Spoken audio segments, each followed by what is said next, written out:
Assalamualaikum warahmatullahi wabarakatuh. Nama saya Alia binti Rozi. Kumpulan kami akan berkongsi tentang 3 tokoh yang berjasa dari sudut Qurani, ensiklopedik dan ijtihadi. Tokoh Qurani ialah seseorang yang mempunyai kebolehan mengingati, memahami, berfikir, beramal dan menyebarkan ilmu tentang isi Al-Quran.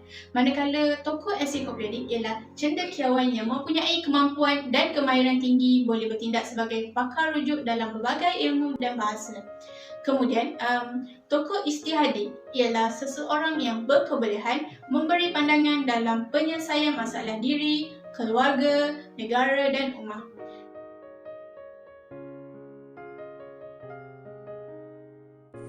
Ismail Ibnu Ab Ibnu Katsir Ibnu Daud Ibnu Katsir atau lebih dikenali sebagai Ibnu Katsir merupakan seorang tokoh Qurani yang sangat terkenal. Beliau digelar sebagai Imad al-Din Abu al-Fida dan ilmunya juga telah diperakui oleh para ulama. Beliau dilahirkan pada tahun 700 Hijrah di Basrah. Antara bukti ketokohan beliau ialah beliau memiliki daya ingatan yang sangat kuat, terutamanya berkaitan hadis-hadis Nabi Muhammad SAW dan Al-Quran. Seterusnya, beliau juga telah menulis sebuah tafsir Al-Quran yang sangat masyhur, iaitu tafsir Al-Quran Al-Azim. Wafatnya tokoh terkenal ini ialah pada tahun 774 Hijrah.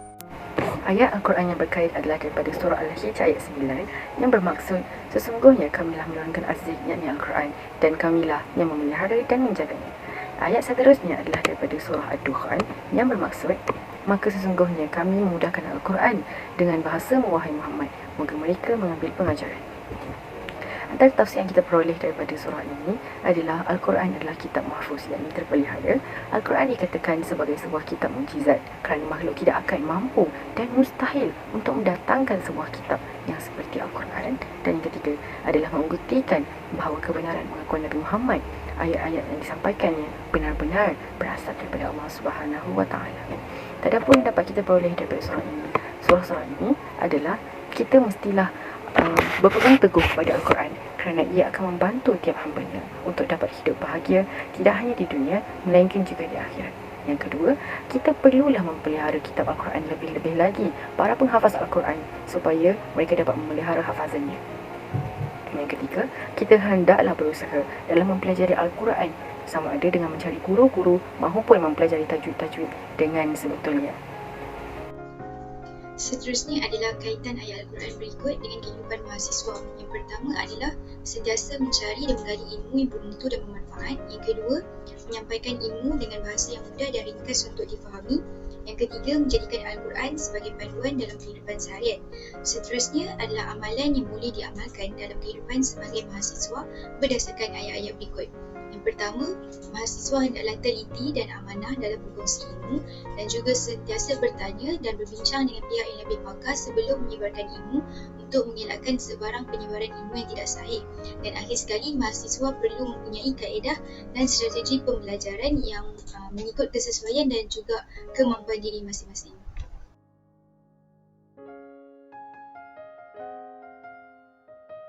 Assalamualaikum warahmatullahi wabarakatuh. Nama saya Nurhana binti Cadenan dan nombor matrik saya S50450. Saya akan menerangkan biodata Ibn Rushd atau dikenali sebagai Ibros. Nama penuh beliau ialah Abu Al-Walid Muhammad Ibnu Ahmad Ibn Rushd atau dikenali di barat Latin sebagai Ibros. Dilahirkan pada tahun 1926 di Córdoba, Spain dan meninggal dunia pada tahun 1998 sewaktu umur beliau 72 tahun di Marrakech Empire Almohad yang kini dikenali sebagai Morocco. Ibn Rushd ialah seorang ahli falsafah, pakar perubatan dan ahli perundangan Islam Sepanyol. Beliau menghabiskan sebahagian besar hidupnya sebagai hakim dan doktor di Maghrib dan di Andalus. Surah Al-Baqarah ayat yang ke-179 yang bermaksud Allah Subhanahu wa Ta'ala telah berfirman, dan di dalam hukuman khusus itu ada senyum hidup bagi kamu wahai orang-orang yang berakal fikiran supaya kamu bertakwa. Surah kedua bagi ayat ensiklopedik dari surah Al-Imran ayat yang ke-7 yang membawa maksud dan orang-orang yang mendalami ilmunya berkata, kami beriman kepada ayat-ayat yang mutasyabihat, semua itu dari sisi Tuhan kami dan tidak mengambil pelajaran daripadanya melainkan orang-orang yang berakal. Seterusnya bagi tafsir untuk ensiklopedik dari tafsir Ibn Katsir, berusaha untuk mencari orang-orang yang memiliki ciri-ciri ulul albab, iaitu golongan yang bijaksana, kerana orang-orang yang mempunyai ciri-ciri ulul albab mendapat tempat kesuluhan yang baik, iaitu syurga al-adab. Tafsir kedua bagi ayat ensiklopedia iaitu tafsir Quraish Syihab, iaitu takwil yang benar dari ayat-ayat tersebut tidak dapat diketahui kecuali oleh Allah dan orang-orang yang mendalam ilmunya. Mereka berkata, kami meyakini itu datangnya dari Allah. Kami tidak membedakan keyakinan kepada Al-Quran antara yang muhkam dan mutasyabih. Tidak ada yang mengerti itu semua kecuali orang-orang yang memiliki akal yang sihat dan tidak mengikuti hawa nafsu. Dan ini nampak dalam bukti-bukti ketuhanan dan keesaannya dan hanya diikuti oleh manusia yang mahu berfikir, berakal dan berilmu. Ini adalah isyarat bahawa manusia adalah mampu memahami makna-makna ayat Al-Quran dengan benar sehingga manusia menjadi ulul albab yang membawa kemajuan dan menggerakkan dalam kehidupan umat Islam untuk menunjukkan nilai Al-Quran yang selalu sesuai di setiap waktu dan tempat. Kepentingan dalam kehidupan mahasiswa antaranya ialah: pertama, seorang mahasiswa mestilah bersungguh-sungguh dalam mencari ilmu pengetahuan. Yang kedua, seorang mahasiswa sebolehnya menguasai pelbagai bahasa dan kemahiran. Dan yang ketiga, seorang mahasiswa tidak boleh mempelajari ilmu yang mana menyekutukan Allah Subhanahu Wa Taala.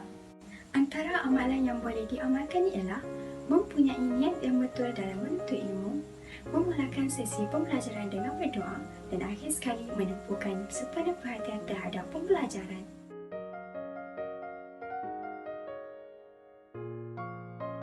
Menjabat. Siapakah dia Muaz bin Jabal? Muaz bin Jabal merupakan salah seorang sahabat Nabi yang pertama kali masuk Islam. So, nama sebenarnya adalah Muaz bin Jabal bin Amr bin Aus bin Aid. Dilahirkan di Madinah pada tahun 603 Masihi atau pada 2 tahun sebelum Hijrah. Beliau wafat di Syam iaitu pada ketika 18 Hijrah.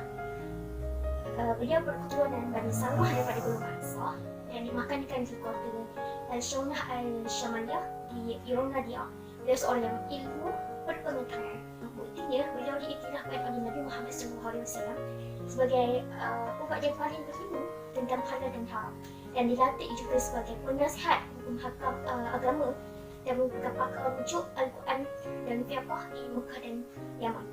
Untuk ayat Quran yang pertama berkaitan dengan orang yang menuntut ilmu, yang pertama adalah surah Al-Imran ayat yang ke-18. Berdasarkan tafsir Hidayatul Insan, dalam ayat ini Allah menjelaskan tentang kepada seluruh makhluk bahawa tidak ada Tuhan yang berhak disembah selain dia dan tidak ada sekutu baginya, termasuklah para malaikat dan orang-orang yang berilmu juga menyaksikan atas keesaannya. Ayat ini menegaskan tentang kebenaran Islam yang mana ajarannya adalah tauhid, dan barang siapa yang ingkar terhadap ayat-ayat Allah sangat cepat dalam perhitungan terhadap hamba-hambanya.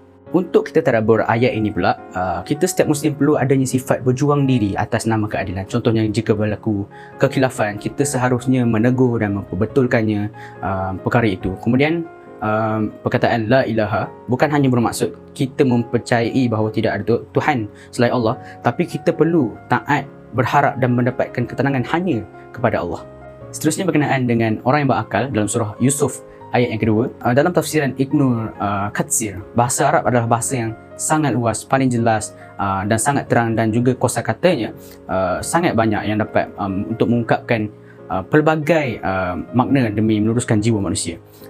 Jadi kemudian penurunan Al-Quran itu juga di belahan bumi yang mulia, dan juga di awal penurunannya adalah di bulan yang mulia iaitu bulan Ramadan. Jadi pengajaran di sini adalah kita perlulah merenung, mempelajari dan berfikir isi makna Al-Quran itu sendiri, supaya kita memahami perintah-perintah Allah, larangan-larangan dia, kerana dalam Al-Quran ini terkandung pelbagai jenis ilmu pengetahuan yang sangat bermanfaat untuk kita di dunia dan juga di akhirat.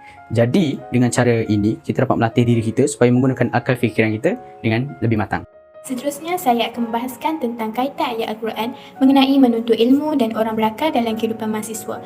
Yang pertama, hormat kepada guru. Mahasiswa yang berakhlak mulia akan sentiasa menjaga adab dan tingkah lakunya apabila menuntut ilmu dari seorang guru, agar ilmunya sentiasa diberkati oleh Allah. Yang kedua, bersikap terbuka dalam menerima teguran dan pandangan. Mahasiswa yang berfikiran positif akan menerima segala teguran dan membaikinya. Inilah yang menandakan seseorang itu mempunyai akal yang sihat dan iman yang sentiasa berada di jalan Allah. Yang ketiga, mengulang kaji ataupun menghafal apa yang dipelajari. Mahasiswa yang berjaya adalah mahasiswa yang cuba mengamalkan ilmu yang dipelajari dalam kehidupan seharian di samping berkongsi ilmu dengan orang lain agar meningkatkan lagi kefahaman tentang sesuatu perkara. Antara amalan-amalan yang boleh diamalkan untuk menjadi seorang Muslim yang berfikiran secara ijtihadi adalah: yang pertama, menghadiri majlis-majlis ilmu. Sebagai umat Islam, kita disarankan supaya jangan berhenti menuntut ilmu. Ini kerana selama mana kita berada dalam majlis ilmu, kita akan tertahan untuk membuat dosa di samping memantapkan lagi ilmu di dada. Yang kedua, melaksanakan ibadah dengan betul, sempurna dan ikhlas. Sesungguhnya orang-orang yang berjaya adalah orang yang tidak meninggalkan solat, kerana solat adalah kunci kejayaan serta membentuk seseorang itu berakhlak mulia dan berfikiran terbuka. Yang ketiga, melihat perkara-perkara yang baik sahaja. Kita perlulah menjaga mata daripada melihat maksiat. Ini kerana ia akan merosakkan akal fikiran yang sihat dan melemahkan daya ingatan